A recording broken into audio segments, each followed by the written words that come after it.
Olá pessoal, sou o professor José Renato e vou mostrar para vocês hoje como resolver uma equação de segundo grau na forma completa. A primeira coisa que vamos fazer é relembrar qual é a forma reduzida de uma equação de segundo grau. Então escrevi aqui para vocês, forma reduzida. Ela é escrita na forma ax² mais bx mais c igual a zero. É importante perceber que a, b e c serão sempre substituídos por números. Então, para generalizar, ou seja, colocar de uma forma geral, eu representei esse número aqui que vai multiplicar o x² pela letra A, o que vai multiplicar o x pela letra B, e o termo chamado independente vai ser representado pela letra C. Vai ser aquele número que não está multiplicando letra alguma, tá? Então, muito bem, temos aqui um exemplo. Determine o conjunto de solução das seguintes equações. Primeira equação da letra A, x² menos 2x menos 3 igual a zero. Primeira coisa que vamos fazer é identificar quais são os termos A, B e C, são esses coeficientes. O A é sempre aquele número que vai multiplicar o x², como aparece aqui na forma geral. Quando não está dando para ver esse número aqui antes, é porque ele vale 1. Afinal, aparece uma letra x². Então, vamos colocar esse 1 aqui. Bem, depois o termo B. O termo B é sempre aquele número que estiver multiplicando o x. Quem está multiplicando o x? No caso aqui é o menos 2. Então, nós temos que colocar ele aqui também. O menos 2, importante colocar o sinalzinho de menos, tá? Nunca esqueça.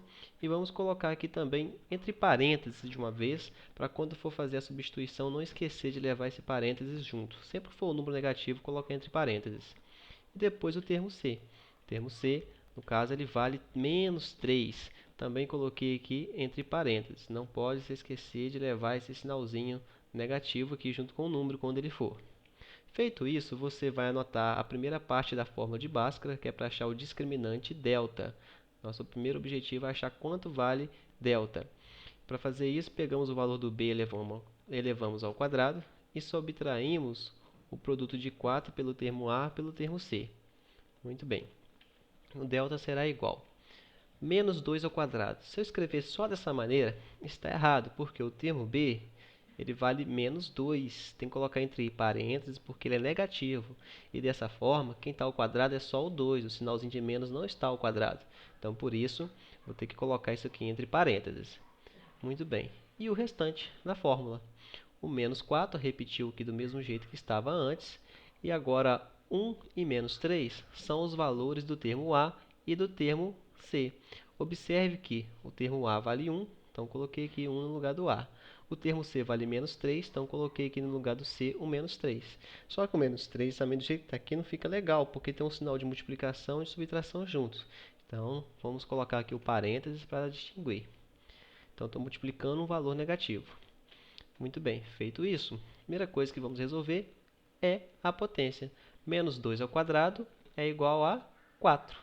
Então, colocamos aqui o valor do 4. Por enquanto, só repetir aqui o restante da equação, que eu resolvi somente a potência. Agora, eu vou resolver essa parte daqui, que é a da multiplicação. Muito bem. Colocando aqui o parênteses do menos 3, não esquecer. E vamos fazer a multiplicação. Repetir aqui o número 4 e resolver a conta. Menos 4 multiplicado por 1 por menos 3 vai dar mais 12. Porque na multiplicação, menos com menos vira mais. Se você tem um produto aqui de alguns fatores que existe a quantidade par de sinais negativos, vai ficar positivo. Então, virou 4 mais 12. Você vai somar o 4 com mais 12, então você vai ter que o delta é igual a 16. Resolvemos a primeira parte, achamos o valor do delta. Feito isso, vamos para a segunda parte, que é achar o valor da incógnita x, que é o nosso principal objetivo. Então, vamos lá. Antes de achar essa segunda parte, só frisar aqui para vocês que quando delta é um valor positivo maior que zero, você já vai saber que existirá duas raízes reais diferentes. Ou seja, existem dois valores diferentes para x que satisfazem a equação dada. Muito bem, vamos jogar aqui a fórmula de segunda parte. A fórmula para você achar o x. X é igual a menos b mais ou menos raiz de delta sobre 2a. Você vai trocar o b, menos b, por menos 2. Menos menos 2 que vai ficar.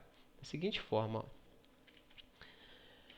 Observe que apareceu aqui dois sinaizinhos de menos. O primeiro é da fórmula. O outro sinalzinho de menos é do termo b, que a gente colocou até lá entre parênteses. Então, para nunca esquecer disso aqui, não confunda. Um é da fórmula, outro do termo.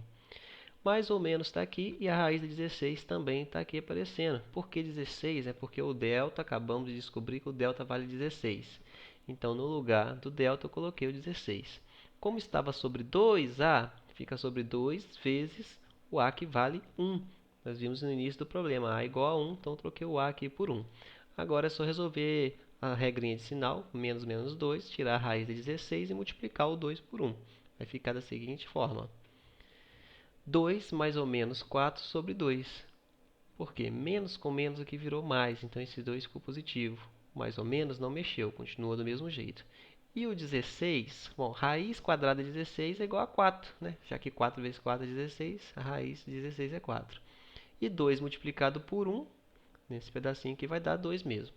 Agora eu tenho duas operações para fazer. Tem uma soma e uma subtração. A gente vai fazer os dois. Então, nós temos que dividir o x em duas partes. Vão ter dois valores para x. Um que eu vou chamar de x' e outro que eu vou chamar de x duas linhas. Por que eu vou ter dois valores? Note que eu falei no início, antes de passar para essa parte da fórmula, que se o delta é maior que zero, no caso como foi 16, positivo, nós vamos ter até duas raízes diferentes. Então, uma eu vou chamar de x' e outra x duas linhas. São dois valores para x. Muito bem. Na primeira parte, eu vou fazer a parte da soma. 2 mais 4 sobre 2. Vou fazer a soma aqui. E no x duas linhas, eu vou fazer a subtração. Então, eu separei a adição aqui para o x', a subtração para o x duas linhas. Inverter aqui a linha duas linhas não tem problema não. A questão é você separar as duas operações que têm esse efeito. Feito isso, vamos resolver. 2 mais 4 é 6. O 2, que é denominador, repete aqui quietinho no mesmo lugar. 6 dá para dividir por 2. Quanto que é 6 dividido por 2? 6 dividido por 2 é igual a 3. Então, vamos colocar aqui o 3 como resultado. E na outra parte, eu tenho 2 menos 4. Se eu tenho 2, tira 4, vai ficar devendo 2. Então, o denominador repetiu. Temos agora uma divisão de menos 2 por 2. Menos 2 dividido por 2 é igual a menos 1. Na divisão, lembra que aqui é negativo, aqui também é positivo, então menos com mais fica menos. Então, 3 e menos 1 é o que nós chamamos de solução da equação, ou também chamada raízes. Se pedir para determinar as raízes, é a mesma coisa que a solução, menos 1 e 3. Existem formas de você verificar se isso aqui está certo. Você pode pegar os valores de menos 1 e 3 e substituir na equação no lugar do x, como também pode usar a regra do produto e a soma, que eu vou explicar agora de uma vez. Verificação das raízes pela regra do produto e soma. Como que funciona isso? Bom, a gente vai usar essa regra que eu vou ensinar agora quando o termo a for igual a 1. Quando o termo a for 1, ela é feita de forma mais simples. Você vai pegar o valor do x' e multiplicar pelo valor do x duas linhas. Tem que ser exatamente o termo c. Então, uma raiz multiplicada para a outra tem que dar o termo c, que no caso aqui vai ter ser menos 3. E quando você somar essas raízes, x' com x duas linhas, vai dar um valor oposto ao valor do termo b. Então, se o termo b aqui é menos 2, o oposto dele vai ser 2 positivo. Então, na soma tem que dar 2 positivo. Vamos ver se isso acontece. Bem, primeiro a multiplicação. O valor do x' é menos 1. Já está aqui. O x duas linhas, aqui inverti, não tem problema. Aqui eu chamei o x duas linhas de menos 1, x' de 3, mas não tem problema alterar a ordem. A questão é que uma raiz vale menos 1 e a outra raiz vale 3. Menos 1 multiplicado por 3 dá menos 3. Ok, bateu com o termo c. Agora vamos ver na soma. Na soma, uma raiz vale menos 1, a outra vale 3. Se você juntar menos 1 com 3, vai dar 2 positivo. Também está ok. Eu não falei que na soma tinha que dar o oposto do b? O oposto de menos 2 é 2 positivo. Então, está feita a comprovação pelo produto, pela regra do produto e soma. Multiplicando as duas raízes, vai gerar o termo c. Somando as duas raízes, vai dar o valor oposto do termo b. É isso aí, pessoal. Na próxima videoaula, eu ensino como fazer a verificação substituindo as raízes na equação dada. Até lá!